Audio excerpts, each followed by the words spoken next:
Vamos a darle paso a Amanda Glassman, quien nos va a dar un panorama más grueso de esa priorización, y creo que va a introducir una transición entre esa dolorosa y dura palabra del racionamiento hacia la palabra un poco más abierta, más amplia, de la razonabilidad, que en alguna medida fue invocada y fue llamada por Carlos, por Silvia y en algún momento también por Rodrigo, cuando dice hay unos criterios en todo caso y es posible dotar de razón, de razonabilidad las decisiones.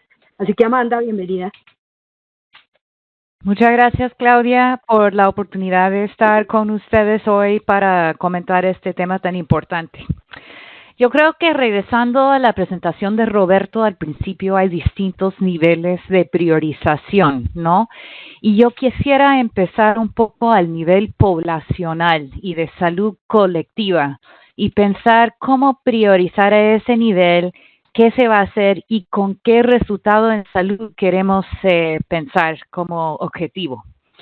Por ejemplo, uno puede empezar, en vez de solamente hablar de minimizar muertes o casos de COVID-19, debemos pensar también en cómo minimizar el efecto total, neto, sobre la mortalidad en este tiempo. Para nada serviría minimizar casos de COVID-19 a costo de crear muchos efectos colaterales, o sea, por efectos indirectos, por la pérdida de los ingresos, por ejemplo, o la imposibilidad de acceder a servicios necesarios de salud. Si los efectos de esas medidas son mayores que los efectos sobre la mortalidad y la salud del COVID-19, estaremos en una situación difícil. Ahora bien, como muchos han comentado, estamos en un periodo de bastante incertidumbre y una falta de datos en tiempos reales. Yo creo que también yo por lo menos en Estados Unidos también estoy muy celosa al ver los datos que sacan todas las semanas de la Oficina de Estadística, por ejemplo, en Inglaterra. O sea, te da una idea en tiempo real de los excesos en la mortalidad que estamos observando ahí, que tiene parte que ver con COVID-19 no diagnosticado, pero también tiene que ver con esos efectos colaterales que debemos estar mirando y vigilando en este periodo. Pero, el problema de priorización a ese nivel macro de política todavía es algo que tenemos que pensar. Por ejemplo, en el caso de Remdesivir que nos ha comentado Carlos, se dice que eso va a costar $4,500 por paciente y eso es para lograr un beneficio de un estudio de 3 días de acortamiento de enfermedad. Y bueno, podemos decirnos, o compro eso para todos los casos que tengo, o compro más oxígeno, o compro más diagnóstico temprana y rastreo de contactos. O sea, esas son decisiones que se están tomando ahorita y estamos tomando decisiones sobre qué valorar y qué invertir. Entonces, y esto todo pasa en muchos países con una falta de proceso definido, donde no hay transparencia y no hay, utilizo la palabra legitimidad, pero no hay algo que un miembro del público puede ver y decir, okay, eso me parece, no me gusta, pero lo entiendo. Es muy difícil entender cómo se están haciendo esas decisiones de asignación de recursos y priorización de distintas actividades dentro de la respuesta. Y bueno, en Estados Unidos, mayor que eso, obviamente es un tema muy importante.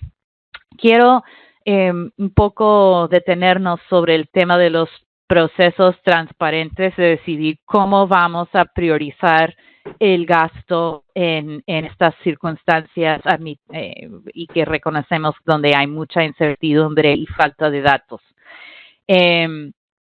Y, por ejemplo, bueno, Silvia nos ha comentado el tema de la obligación ética. Hemos hablado de la cuarentena, por ejemplo, hasta cuándo debe durar la cuarentena, dado que no tenemos muchas otras intervenciones en qué invertir y lo más sensato en el momento actual es mantener la cuarentena hasta que sepamos más sobre la dinámica de este virus.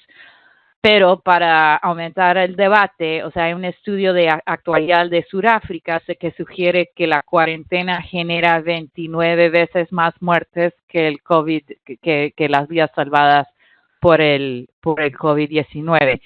O sea, podemos hablar de la calidad de eso y no es el momento para dudarnos sobre la cuarentena como herramienta.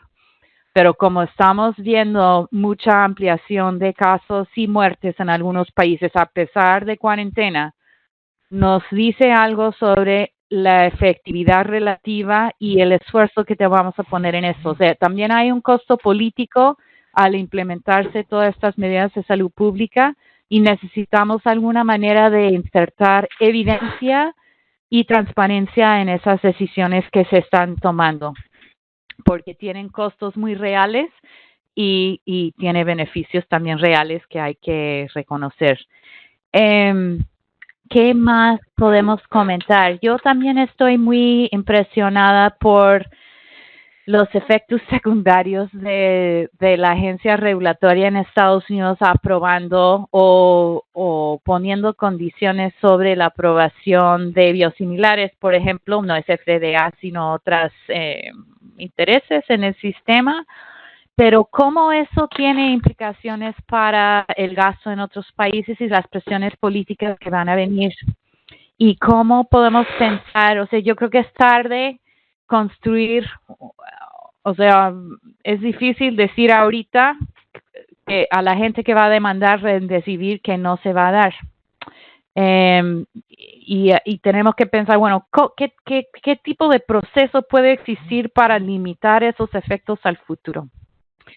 Bueno, yo creo que con eso voy a terminar. Yo creo que también, pues, estamos viendo este problema en todas partes del mundo, no es único para América Latina.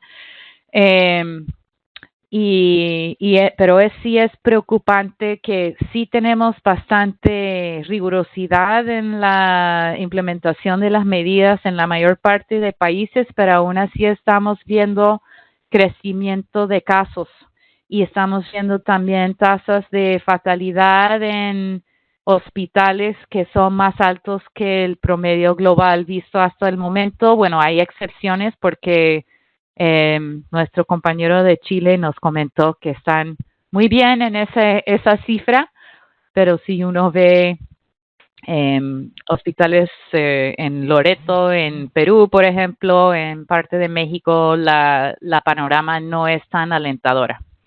Bueno, termino con eso y ojalá tengamos oportunidad para conversar más. Gracias. Bueno, muchas gracias, Amanda. Creo que el llamado a establecer de manera, desde un panorama macro, desde las decisiones de gobierno, incluso desde las decisiones globales, esto de entender qué resultado en salud esperamos después de salir de esta pandemia, evaluando las muertes netas o la enfermedad y la carga de la enfermedad neta, independientemente de si se trata de COVID u otras, es tal vez un objetivo social, ya no solo en términos de resultados en salud, sino incluso como gobiernos, porque al final será ese el indicador que determine cómo se van a asignar los recursos y cómo vamos a salir de la situación de crisis en recursos que está ocasionando y que está generando la pandemia. Creo que esos puntos que puso Amanda en ese sentido, lo mismo que las dificultades en medio de la incertidumbre de dotar de transparencia y de legitimidad las decisiones que se están tomando, son asuntos que definitivamente hacen parte de la construcción de la gobernanza, en la priorización en épocas de pandemia, y podemos abordarlo posteriormente.